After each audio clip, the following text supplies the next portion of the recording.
Good morning dear students. आज हम लोग बात करेंगे क्लास 12th कॉमर्स अकाउंटेंसी का कोर्स क्या है। लास्ट वीडियो मैंने बनाई थी, हमने इकोनॉमिक्स का डिस्कस किया था। आज की क्लास में हम लोग डिस्कस करेंगे आज के सेशन में कि सर क्लास 12th अकाउंटेंसी का सिलेबस क्या है। क्या अकाउंटेंसी में 3 बुक्स हैं, क्या 4 बुक्स हैं, किस तरीके से हमें कोर्स को आगे लेके चलना है, कितना टाइम लगता है, नॉर्मली सेल्फ स्टडी बेटर है या कोचिंग, ये सब चीज़ें हम आज की क्लास में सेशन में डिस्कस कर लेते हैं। राइट, सबसे पहले देखने वाली बात क्या है हमारे पास जो सबसे पहली बात हमें डिस्कस करनी चाहिए वो ये है कि हमारे पास जो मार्किंग स्कीम है वो इस तरीके से देखो। हमारे पास 80 मार्क्स का जो है एग्जाम होगा और 20 मार्क्स का प्रोजेक्ट की फाइल आपको मेंटेन करके चलनी है, जो कि इकोनॉमिक्स में भी यही है। राइट, तो सबसे पहली बात हमें पता चल गई कि सर क्लास 12th में अकाउंटेंसी का जो सिलेबस है वो 80 मार्क्स और 20 मार्क्स में डिवाइडेड है। अकाउंटेंसी में हम 80 मार्क्स का एग्जाम देके आएंगे और 20 मार्क्स की हम लोग क्या बनाएंगे, फाइल बनाएंगे। राइट, एग्जाम आपका जो होगा 3 घंटे का होगा। अब हम बात करते हैं कि हमारे पास चैप्टर कौन कौन से हैं और क्या हमें हेल्प मिलेगी कि जो हमने 11th में स्टडी की है उसका कुछ यहाँ पे हमें बेनिफिट मिलेगा। बिल्कुल मिलेगा। देखो ध्यान से, सबसे पहले अगर मैं नंबर ऑफ बुक्स की बात करूं स्टूडेंट्स, तो वो 3 आपको पढ़ने को मिलेगी, लेकिन डरने वाली बात नहीं है। 3 क्यों है मैं ये क्लियर कर दूं। पहले जो कंटेंट थे वो एक ही बुक में सब कुछ थे, यानी आपको सारे टाइप की अकाउंटिंग पढ़ानी है 12th में। आपको 12th में थोड़ा ज्यादा पढ़ाना है, ठीक है ना। तो ज्यादा का मतलब ये नहीं कि आप डर जाओ, ज्यादा का मतलब है कि 12th के बाद आपको स्पेसिफिक फील्ड में जाना है। राइट, कोई मैनेजमेंट की फील्ड में जाएगा, कोई चार्टर्ड अकाउंटेंसी फील्ड में जाएगा, कोई होटल मैनेजमेंट में जाएगा, कोई सिविल सर्विस की तैयारी करेगा। तो 12th में आपको एक अच्छा करिकुलम देना है सीबीएसई को। राइट, उसके बाद हमारे पास 3 बुक्स की अगर हम बात करें तो हमारे पास 3 बुक्स में क्या क्या है। सबसे पहले पार्ट में हम लोग देख रहे हैं यहाँ पे, सबसे पहला पार्ट हमारे पास क्या है, देखो, accounting for not profit organisation, partnership accounts and company. ये तीनों बुक्स हमारे पास हो गई। तो पहले मैं आपको बता दूं, जो पहली बुक आपको मिलेगी वो होगी हमारे पास किस चीज से रिलेटेड, पार्टनरशिप से रिलेटेड, पार्टनरशिप। दूसरी हमारे पास होगी कंपनीज के अकाउंट्स, और तीसरा हम पढ़ेंगे एनालिसिस ऑफ फाइनेंशियल स्टेटमेंट। तो 3 बुक कौन सी पढ़ोगे आप, पीसीए। जब क्लास 12th में बिजनेस स्टडी पढ़ाता हूं तो वहां पे कोडिंग सिखाता हूं। राइट, तो कोडिंग आप यही समझ लीजिए, अकाउंट्स में पीसीए बुक पढ़नी है आपको। पीसीए पार्टनरशिप की अकाउंटिंग पढ़ेंगे, कंपनी की भी पढ़ेंगे, और हम एनालिसिस ऑफ फाइनेंशियल स्टेटमेंट को भी हम जानेंगे। Right, okay. तो सर जो पहली बुक होगी हमारे पास उसमें कितने टॉपिक्स होंगे, तो पहली बुक में हमारे पास दोस्तों, जो आपके पास पहली बुक होगी उसमें होगी हमारे पास एक चैप्टर होगा एक एनपीओ का, और उसके अंदर होगी पार्टनरशिप अकाउंट्स, यानी 2 यूनिट इसके अंदर पहली बुक में डिवाइडेड होगा। राइट, तो पार्टनरशिप में हम क्या पढ़ेंगे, अभी डिटेल से मैं देख रहा हूं पार्टनरशिप में कितने चैप्टर्स होंगे। एनपीओ एक चैप्टर होगा आपका, जिसमें हम बनाएंगे receipt and payment account, income and expenditure account और बैलेंस शीट बनाना सीखेंगे। कंपनी के अकाउंट्स में अभी बताऊंगा आपको, शेयर्स के बारे में पढ़ना है, डिवेंचर्स के बारे में पढ़ना है, ये सब चीजें आपको पढ़नी है। और एनालिसिस ऑफ फाइनेंशियल स्टेटमेंट तीसरी बुक आप पढ़ोगे। राइट, यहां पे उन्होंने पार्ट ए पार्ट बी दोनों कर दिए, लेकिन जब आप बुक लेने जाओगे तो आपको 3 पार्ट मिलेंगे।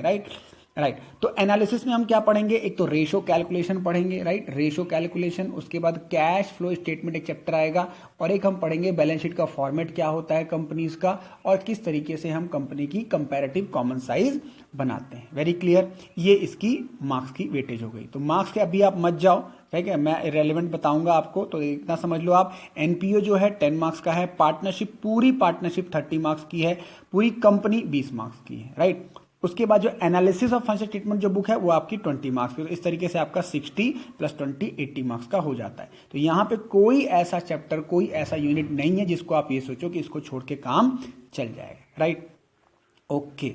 अब आगे जरा देखें तो हमारे पास एक डिटेल वाइज अगर मैं बात करूं तो ये है हमारे पास डिटेल का पॉइंट। तो अगर आप एनपीओ की बात करते हो, एनपीओ में क्या क्या पढ़ना है, तो एनपीओ में जैसा कि मैंने आपको बता दिया, एनपीओ में हम पढ़ेंगे रिसिप्ट एंड पेमेंट अकाउंट बनाना सीखेंगे, इनकम एंड एक्सपेंडिचर अकाउंट बनाना सीखेंगे, कंपनी की किसी भी नॉन प्रॉफिट ऑर्गेनाइजेशन की बैलेंस शीट कैसे बनती है, किस तरीके से उसका फंड की अकाउंटिंग होती है। तो ये एक पार्ट हमारे पास हो गया।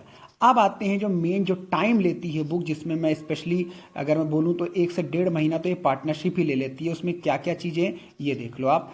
पार्टनरशिप में हम पढ़ेंगे, देखो पार्टनरशिप में हमारे पास कई चैप्टर्स हैं। पहला हमारे पास एक जनरल पार्टनरशिप थ्योरी हो गई, उसके बाद इसमें कई चीजें क्या हैं, हमारे पास एक चैप्टर आएगा fundamentals of partnership. Fundamental of partnership में हम देखेंगे कि किस तरीके से पार्टनरशिप में गारंटी मिलती है, किस तरीके से प्रॉफिट कैलकुलेट होता है, किस तरीके से हम इंटरेस्ट ऑन कैपिटल निकालते हैं, इंटरेस्ट ऑन ड्रॉइंग निकालते हैं। तो ये एक रनिंग पार्टनरशिप में कैसे अकाउंटिंग होती है वो एक चैप्टर आएगा, उसका नाम क्या होगा बताओ, फंडामेंटल्स ऑफ पार्टनरशिप।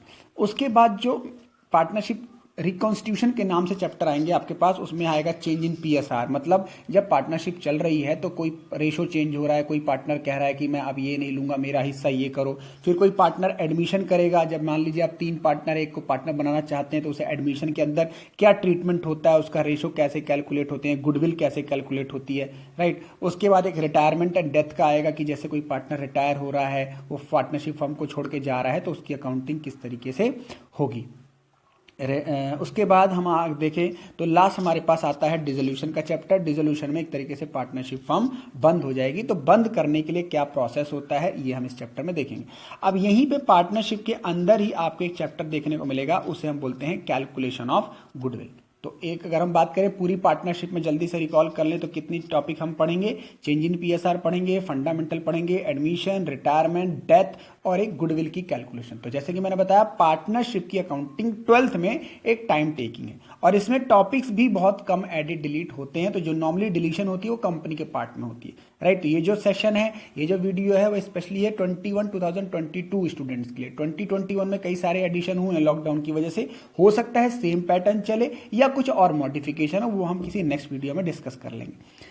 ओके, तो ये हमारा एक पार्ट हो गया। अब हम जरा बात करते हैं कि सर जो सेकंड पार्ट है उसमें क्या पढ़ना है। तो आ जाओ, सेकंड पार्ट हमारे पास क्या है, अकाउंटिंग फॉर कंपनीज। तो कंपनीज में क्या होता है बताओ, शेयर्स होते हैं। तो यहां पे आपको मैं बताना चाहता हूं कि जो आपने 11th की बीएसटी में पढ़ा होगा, जल्दी से रिकॉल करो, कंपनी का एक चैप्टर था वहां पे सोर्स ऑफ फाइनेंस, जल्दी से रिकॉल करो, जिसमें आप पढ़ते थे कंपनी पैसे ले सकती है शेयर से, डिवेंचर से, बॉन्ड से, पब्लिक डिपॉजिट से। तो वहां पे आपका थ्योरिटिकल पार्ट था। अब यहां पे आपका प्रैक्टिकल पार्ट आ गया कि किस तरीके से कंपनी जब पैसा लेगी तो एंट्रीज क्या करोगे आप कंपनी की बुक्स में, राइट। तो हम यहां पढ़ेंगे शेयर कैपिटल का चैप्टर पढ़ेंगे, शेयर कैपिटल में डिस्कस करेंगे, उसकी एंट्री सीखेंगे। उसके बाद कंपनी डिवेंचर भी इशू करती है, डिवेंचर क्या होता है अब इस वीडियो में डिस्कस नहीं करूंगा मैं, ठीक है, चैप्टर में डिटेल से पढ़ लेंगे, या बाकी बिजनेस स्टडीज की वीडियो के प्लेलिस्ट में जाके आप देख सकते हो, राइट।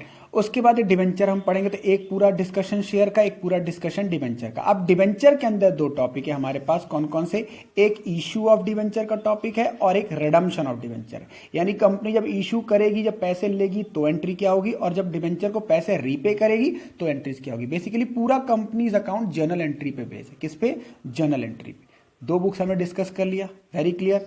चलो अब आ जाओ आप थर्ड पार्ट पे, जिसे हम क्या बोलते हैं, analysis of financial statement. Analysis के अंदर हम क्या पढ़ेंगे, देखो एनालिसिस में जैसे मैंने आपको बताया कंपनी के बैलेंस शीट का फॉर्मेट क्या होता है, कंपनी की कंपैरेटिव कॉमन साइज स्टेटमेंट कैसे बनती है, और किस तरीके से कंपनी रेशियो और कैश फ्लो स्टेटमेंट बनाती है। 20 मार्क्स की है, और मैं आपको बता दूं इस बुक से, इस पार्ट से 20 आउट ऑफ 20 लेना बहुत आसान है। वो कैसे है, जब क्लास होगी तो पता चल जाएगा आपको, ठीक है। तो इसमें 20 ऑफ 20, 60 जो बैलेंस पार्ट बटा उसमें 50 आराम से आ गया, तो आपके टोटल अकाउंट्स में यानी 90 प्लस लाना कोई मुसीबत वाली बात नहीं है। तो इस वीडियो से आपको कॉन्फिडेंस गेन करना है, न कि आप कॉन्फिडेंस लूज करो, राइट। चलिए, ये हमारे पास तीनों बुक का डिस्कशन हो गया, ये हमने डिस्कस कर लिया कि थर्ड बुक में क्या है। तो अगर हम बात करें बुक्स कौन सी प्रेफरेंस होती है, तो मैं आपको बता दूं बुक्स जैसा कि यहाँ पे मोस्टली जो चलती है वो चलती है T S Grewal. T S Grewal book चलती है, अच्छी बुक है, इलस्ट्रेशन भी काफ़ी अच्छे हैं उसमें, और अनसॉल्व क्वेश्चन भी बहुत सारे हैं। सीबीएसई के लिए आप एनसीईआरटी सपोर्ट के लिए रख सकते हो, लेकिन ज़्यादातर जो टीएस ग्रेवाल, मैं उसका प्रमोशन नहीं कर रहा हूँ, मोस्टली यही चलती है।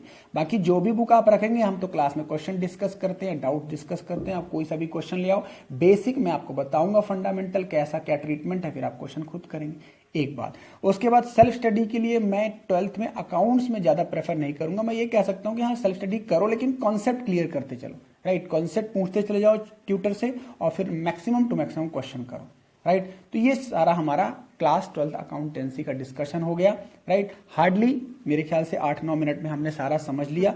तो इस वीडियो को आप अपने फ्रेंड्स से शेयर करो और उससे डिस्कस करो कि यार अब 12th की पढ़ाई शुरू करें, मिलके पढ़ो, और या कहीं भी आप पढ़ते हो तो एक ऑर्गेनाइज वे में पढ़ो, राइट।